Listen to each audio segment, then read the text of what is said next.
నమస్తే welcome to Deeksha news వివరాల్లోకి వెళితే బ్రిడ్జ్ వాటర్ అసోసియేట్ ఫౌండర్ రే ధాలియా అకాడమిక్ ప్రొఫెషనల్స్ టెస్లా అధినేత ఎలన్ మస్క్ తదితరులు ప్రధానమంత్రితో సమావేశమై పలు అంశాలపై సమాలోచనలు జరిపారు. మోదీని కలిసిన అనంతరం మస్క్ మీడియాతో మాట్లాడుతూ ప్రధానమంత్రికి తాను పెద్ద అభిమానినన్నారు. ప్రధాని మోదీ తనను భారత్కు ఆహ్వానించారని అందులో భాగంగా వచ్చే ఏడాది తాను భారత్లో పర్యటించనున్నట్లు వివరించారు. భారత్లో పెట్టుబడులు పెట్టేందుకు సిద్ధంగా ఉన్నట్లు మస్క్ తెలిపారు. Take away from the meeting, he really cares about India because he's pushing us to make significant investments in India, which it is something that we intend to do, and we're just trying to figure out the right timing. In a nutshell, it was a fantastic meeting with the Prime Minister, and I like him quite a lot. He visited our Fremont factory several years ago. And so we've now known each other for a while. I am a fan of Modi, so I have to say that. అంతర్జాతీయ యోగా దినోత్సవం సందర్భంగా విజయవాడ రాజ్భవన్లో రాష్ట్ర governor Abdul Nazir అధికారులతో కలిసి యోగా చేశారు. ఈ సందర్భంగా governor మాట్లాడుతూ యోగా అనేది భారతదేశంలో ఉద్భవించిన ప్రాచీన శారీరక, మానసిక, ఆధ్యాత్మిక అభ్యాసమని, ఇది ఆసనాలు, శ్వాస పద్ధతులు, ధ్యానం కలగలిపి ఉంటుందన్నారు. యోగాభ్యాసం మనస్సు, శరీరం, ఆత్మ మధ్య సమతుల్యం సాధించడానికి పనిచేస్తుందన్నారు. యోగా ఎన్నో శతాబ్దాలకు పూర్వం భారతదేశంలో గుర్తింపు పొంది చివరకు ప్రపంచవ్యాప్తంగా ప్రాచుర్యం పొందిందన్నారు. అందుకే యోగాను భారతదేశానికి పుట్టినిల్లుగా భావిస్తారు. యోగా చేయడం వల్ల ఎన్ని రకాల ప్రయోజనాలు కలుగుతాయో అందరికీ తెలిసిందే. ముఖ్యంగా దీర్ఘకాలిక వ్యాధులతో బాధపడుతున్న వారు ప్రతిరోజు యోగా చేయడం వల్ల గొప్ప ఉపశమనం లభిస్తుందన్నారు. Keep the left hand same position, right in pranayama mudra, and close the left with the ring finger. Open the left one slowly, completely.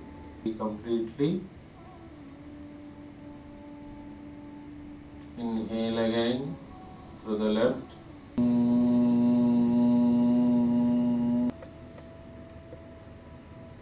గడప గడపకు మన ప్రభుత్వంపై తాడేపల్లిలోని తన క్యాంపు కార్యాలయంలో ముఖ్యమంత్రి వైఎస్ జగన్మోహన్ రెడ్డి బుధవారం సమీక్ష నిర్వహించారు.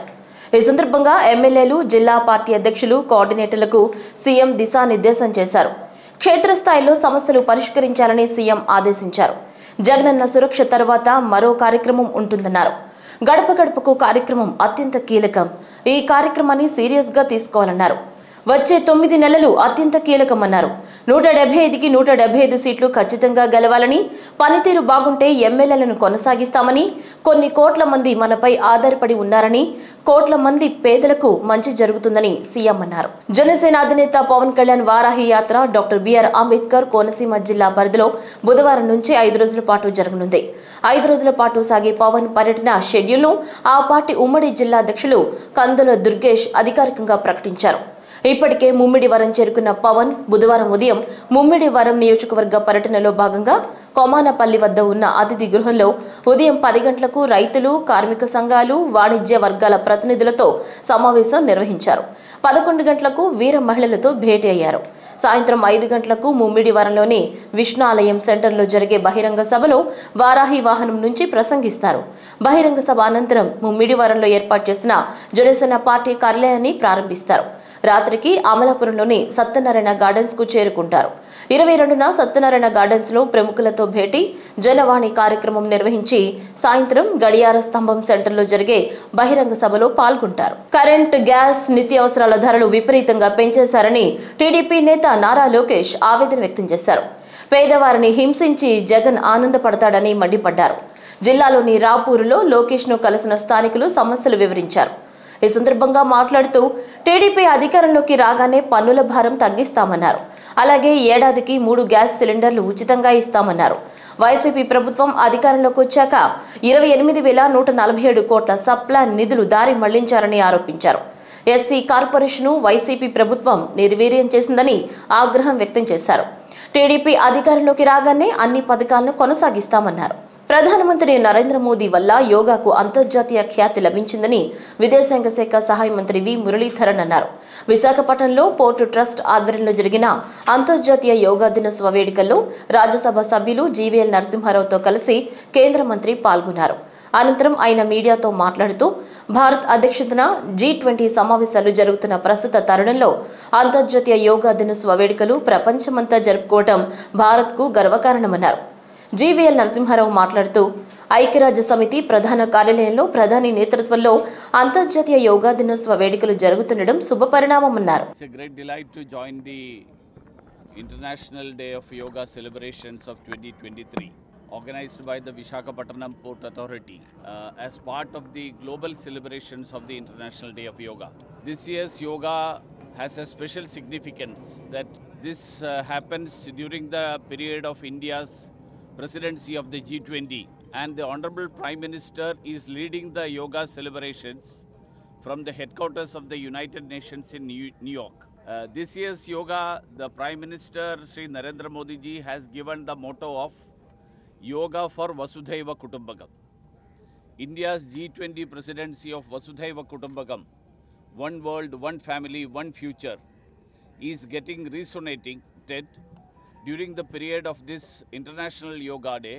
ఈసారి యోగా దినోత్సవ ప్రత్యేకత ఏంటంటే 175 దేశాలు సమిష్టిగా యాక్సెప్ట్ చేసినటువంటి యోగా దినోత్సవ కార్యక్రమాన్ని ఈరోజు ఐక్యరాజ్య సమితి హెడ్ క్వార్టర్స్లో న్యూయార్క్లో ప్రధానమంత్రి గారు ఈ ఇంటర్నేషనల్ యోగా డే సెలబ్రేషన్స్లో పాల్గొనున్నారు. ఇది భారత జాతికి, భారతదేశ ప్రజలకు, మన సంస్కృతికి, మన పద్ధతులకు ఇది ఒక గొప్ప గుర్తింపు అని చెప్పాలి. యోగా భారతీయ సంస్కృతి సాంప్రదాయాలకు ప్రతీకని, యోగా సాధన చేయటం వల్ల ప్రతి వ్యక్తి శారీరకంగా, మానసికంగా దృఢంగా ఉంటారని కేంద్ర ఆరోగ్య కుటుంబ సంక్షేమ శాఖ మంత్రి భారతి ప్రవీణ్ పవార్ అన్నారు. పశ్చిమ గోదావరి జిల్లా భీమవరంలో జరిగిన అంతర్జాతీయ యోగా దినోత్సవ కార్యక్రమంలో మంత్రి పాల్గొన్నారు.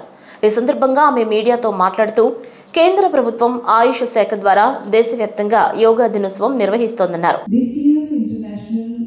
Yoga Day endeavors to connect with larger global community as India's G20 presidency theme One World, One Family, One Future resonates with the principle of Vasudhaiva Kutumbakam. Yoga Day is a medium to celebrate health, happiness and peace. Since its inception in 2015, World Yoga Day has been celebrated with great enthusiasm in the numerous countries, with governments, yoga organizations and individuals actively participating in spreading the message of yoga. The day has become a significant event in the international calendar, encouraging people to adopt yoga as a means to attain the physical and mental wellness. ప్రధానమంత్రి నరేంద్ర మోదీ తీసుకున్న చర్యల వల్ల భారతీయ సనాతన యోగాకు అంతర్జాతీయ ప్రాముఖ్యత లభించిందని BJP రాష్ట్ర అధ్యక్షులు సోము వీరాజు అన్నారు. ఒంగోలులో జరిగిన అంతర్జాతీయ యోగా దినోత్సవ వేడుకల్లో ఆయన పాల్గొన్నారు. ఈ సందర్భంగా మీడియాతో మాట్లాడుతూ యోగా ప్రపంచానికి భారత్ అందించిన గొప్ప కానుకన్నారు. ప్రపంచం అంతా కూడా యోగాని ఆచరిస్తున్నారు. మీరందరూ ఈరోజు యోగా డే శుభాకాంక్షలు అని మీరందరూ కూడా ఒక పోస్ట్ పెట్టాలి. మిమ్మల్ని అందరినీ ఈ మంచి కార్యాన్ని చేయమని ఏ హ్యాండిల్ వాడితే ఆ హ్యాండిల్లో ఈరోజు మీరు ఈ కార్యక్రమాన్ని నిర్వర్తించవలసిందిగా మిమ్మల్ని అందరినీ కోరుతున్నాను. వాళ్ళు యోగా నేర్పిస్తున్నారు. యోగా నేర్పించడం మూలంగా బ్రెస్ట్ క్యాన్సర్ 4-3 ఆసనాలు, ఇప్పుడు మాస్టర్ చెప్పినటువంటి ఆసనాలు మనకి చెప్పారు. అది బ్రెస్ట్ క్యాన్సర్ తగ్గుతుంది. వాళ్ళు ట్రీట్మెంట్ ఇస్తూ యోగాను కూడా ప్రాక్టీస్ చేపిస్తున్నారు. ప్రపంచ దేశాల్లో ఈ సూర్యుడికి నమస్కారం పెట్టేటువంటి కల్చర్ ఉన్న ఏకైక దేశం భారతదేశం. కరోనా లాంటి మహమ్మారులు ఎన్ని వచ్చినా యోగా చేయడం వల్ల ఆరోగ్యంగా ఉండొచ్చని కర్నూలు ఎంపీ డాక్టర్ సంజీవ్ కుమార్ తెలిపారు. 9వ అంతర్జాతీయ యోగా దినోత్సవం సందర్భంగా కర్నూలులోని అవుట్డోర్ స్టేడియంలో యోగా కార్యక్రమం నిర్వహించారు. ఈ కార్యక్రమంలో పాల్గొన్న ఎంపీ యోగాసనాలు చేశారు. ఈ సందర్భంగా సంజీవ్ కుమార్ మాట్లాడుతూ ప్రధానమంత్రి నరేంద్ర మోదీ కారణంగా యోగాకు ప్రపంచవ్యాప్తంగా గుర్తింపు వచ్చిందన్నారు. 9వ అంతర్జాతీయ యోగా దినోత్సవం ఈరోజు కర్నూలులో చాలా వైభవంగా జరిగింది. వేల సంఖ్యలో ప్రజలు పాల్గొన్నారు, ముఖ్యంగా విద్యార్థులు. ఈ యోగా విశిష్టత గురించి మొత్తం ప్రపంచానికంతా వ్యాప్తి చెందే విధంగా మనం ఈ విధానం యోగా జీవన విధానం ప్రపంచమంతా వ్యాప్తి చేసేందుకు గౌరవ ప్రధానమంత్రి మోడీ గారు కృషి చేస్తున్నారు.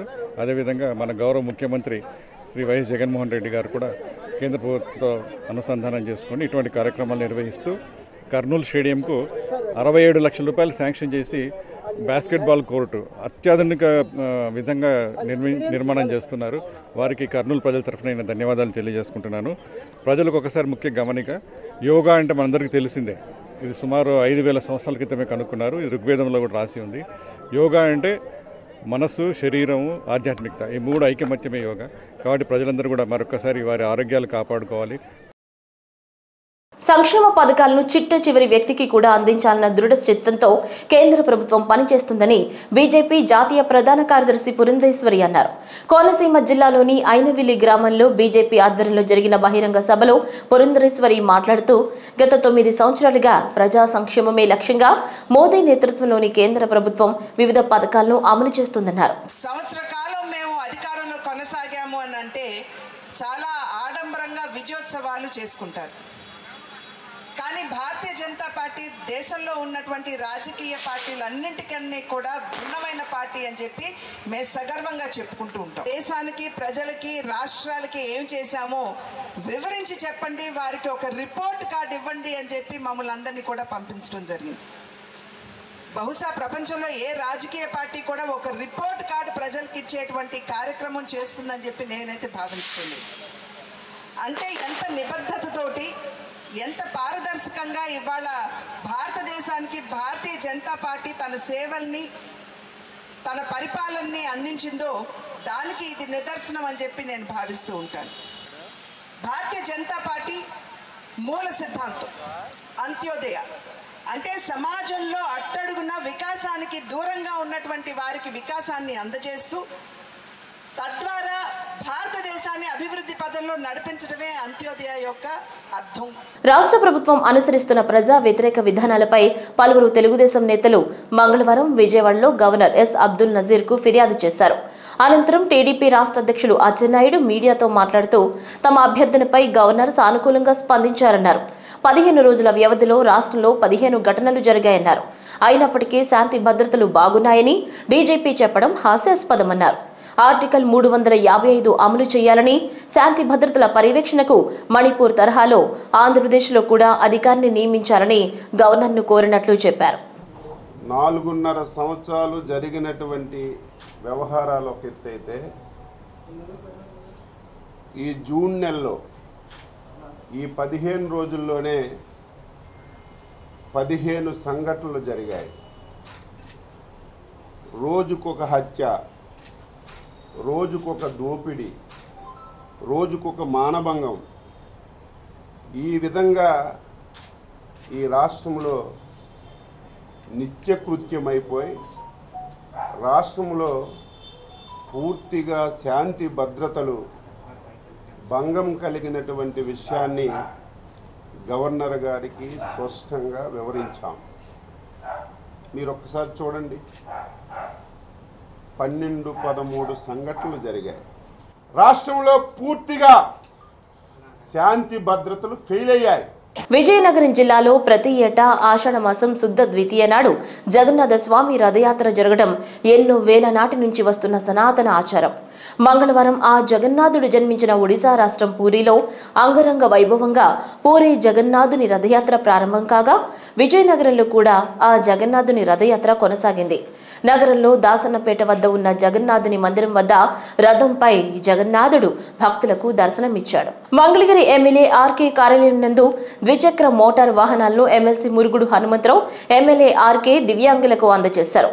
ఈ సందర్భంగా ఎమ్మెల్యే మాట్లాడుతూ సమాజంలో దివ్యాంగులు కూడా దివ్యమైన వారే అని, వారికి పూర్తి స్థాయిలో అండగా ఉండాలని, సీఎం వైఎస్ జగన్మోహన్ రెడ్డి తీసుకున్న నిర్ణయాలు చాలా గొప్పవని, నవరత్నాలు పథకంలో భాగంగా దివ్యాంగులకు అనేక రకాలుగా సహాయ సహకారాలు అందిస్తున్నారని, ఇందులో భాగంగా మరొక అడుగు ముందుకు వేసి మంగళగిరి నియోజకవర్గంలో 8 త్రిచక్ర మోటార్ వాహనాలను దివ్యాంగులకు అందజేయడం జరిగిందన్నారు. ఈ కార్యక్రమంలో పలువురు పాల్గొన్నారు. సమాజంలో దివ్యాంగులు కూడా దివ్యమైన వారే, వారికి పూర్తి స్థాయిలో మనం అండగా ఉండాలి ప్రభుత్వం అని చెప్పి గౌరవ ముఖ్యమంత్రి జగన్మోహన్ రెడ్డి గారు తీసుకున్నటువంటి నవరత్నాల పథకాల్లో భాగంగా దివ్యాంగులకు అనేక రకాలుగా ఇప్పటికీ ఈ ప్రభుత్వం అండగా నిలబడినటువంటి విషయాన్ని గుర్తు చేస్తూ ఒక అడుగు మరొక అడుగు ముందుకు వేసి ఈ రోజున మన మంగళగిరి నియోజకవర్గంలో సుమారు ఒక్కొక్కటి 1,25,000 నుంచి 1,00,000 విలువ కలిగినటువంటి 8 మోటరైజ్డ్ వెహికల్స్ని దివ్యాంగులకు అందజేయడం జరిగింది. ఇవన్నీ కూడా గౌరవ గుంటూరు కలెక్టర్ గారి దగ్గర ఉన్నటువంటి నియమ నిబంధనల్ని బేస్ చేసుకుని వాళ్ళకి అలాట్ చేయడం జరిగింది. ఇంకెవరైనా ఉన్నా కూడా వాళ్ళు కూడా అప్లై చేసుకునేటట్టయితే వాళ్ళ అప్లికేషన్లు కూడా వాలంటీర్ ద్వారా వార్డు సచివాలయంలో ఇచ్చేటట్టయితే రాబోయే రోజుల్లో మరిన్ని మోటరైజ్డ్ వెహికల్స్ వీళ్ళకి ఇవ్వడానికి రాష్ట్ర ప్రభుత్వం సన్నద్ధంగా ఉందని చెప్పి తెలియజేస్తుంది. ఈరోజు మన స్థానిక శాసనసభ్యులు గౌరవనీయ ఆన రామకృష్ణారెడ్డి గారి ఆఫీసులో ప్రభుత్వం వికలాంగులకి 8 స్కూటర్లని ఇవ్వడం జరిగింది. ఒక్కొక్క బండి 1,20,000 రూపాయలు చొప్పున. అయితే చాలామంది ఒక 20 మంది దాకా అప్లికేషన్స్ పెట్టుకున్నారు. అందులో మొదటి విడతగా ఒక 8 బళ్ళని ఈ రోజున ప్రభుత్వం ఇవ్వడం జరిగింది. ముఖ్యమంత్రి జగన్మోహన్ రెడ్డి గారు ఇచ్చినటువంటి ఆదేశాల మేరకు ఈ బళ్ళు వచ్చినాయి. ఇవన్నీ కూడా మరి మేము ఈ రోజున పంపిణీ చేయడం జరిగింది. రాష్ట్ర ముఖ్యమంత్రి పర్యటన సందర్భంగా చిత్తూరు డైరీ నందు ముందస్తు ఏర్పాట్లను పరిశీలించిన AP dairy development cooperative federation managing director and commissioner cooperative societies Ahmed Babu IAS, జిల్లా collector Sagili Shanmohan, joint collector P Srinivasulu, trainee collector Meghaswaroop, జిల్లా అధికారులు మరియు అమూల్ సంస్థ ప్రతినిధులు పాల్గొన్నారు.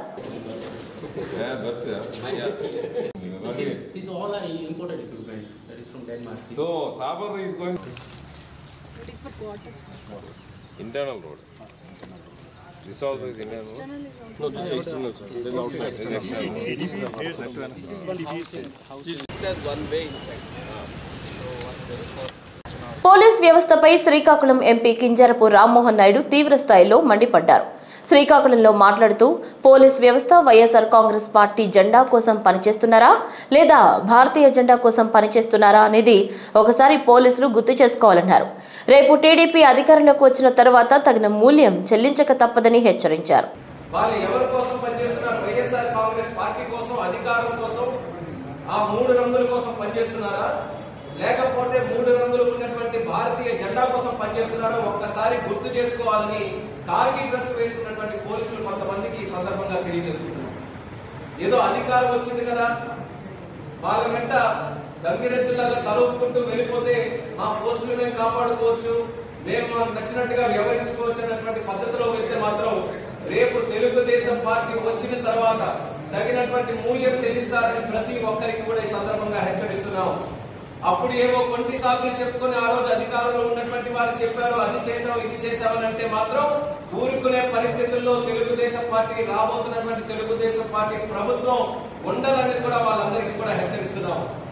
ఎంత అధికారం మదం కాకపోతే, ఎంత ఆలోచన లేనటువంటి కార్యక్రమం కాకపోతే, ఒక ఉన్నతమైనటువంటి కుటుంబం నుంచి శివాజీ గారు ఆ రోజు ఒక ఇన్సిడెంట్ జరిగిందని ఈరోజు రాజ్యాంగం ఇచ్చినటువంటి హక్కు ప్రతి ఒక్కరికి కూడా ఒక ధర్నా తెలియజేయడము.